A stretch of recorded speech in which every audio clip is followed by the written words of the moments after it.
என் பேர் எஸ் கிஷோர். நான் வந்து கோயம்புத்தூரில் தான் இருக்கேன். நான் இங்கே நீட் கிராஷ் கோர்ஸ் படிக்க வந்திருக்கேன். எனக்கு இந்த கிராஷ் கோர்ஸ் வந்து ரொம்ப ஈஸியாக இருக்குது. புரியுது, எல்லா டீச்சர்ஸ் கொஞ்சம் ஈஸியாக தான் எடுக்கிறாங்க. இங்கே வந்து ப்ளே டைமு, ஹாஸ்டல் எல்லாமே ஈஸியாக தான் இருக்குது.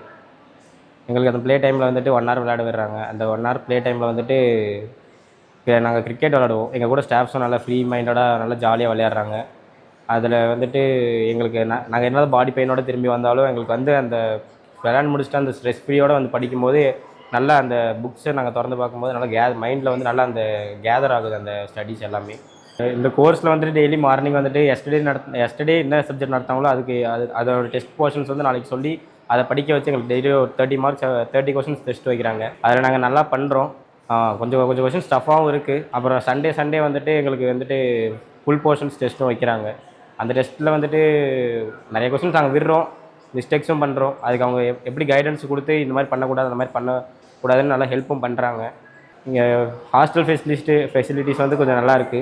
எந்த ப்ராப்ளமாக இருந்தாலும் அவங்க உடனே ரெடி பண்ணி கொடுத்துட்றாங்க. அங்கே போய் அவங்கள்ட்ட சொன்னால் அவங்க ரெடி பண்ணி கொடுத்துட்றாங்க. அதில் எந்த லேட்டும் பண்ண மாட்டாங்க. ஃபுட்டு பற்றி பேசணுன்னா, இப்போ ஃபுட்டு நல்லாயிருக்கு. மார்னிங் பிரேக்ஃபாஸ்ட்டு எப்பயுமே நல்லாயிருக்கும். சண்டே வந்துட்டு மார்னிங் ப்ரெட்டு போடுவாங்க, ஆஃப்டர்நூன் வந்துட்டு சிக்கன் குழம்பு போடுவாங்க.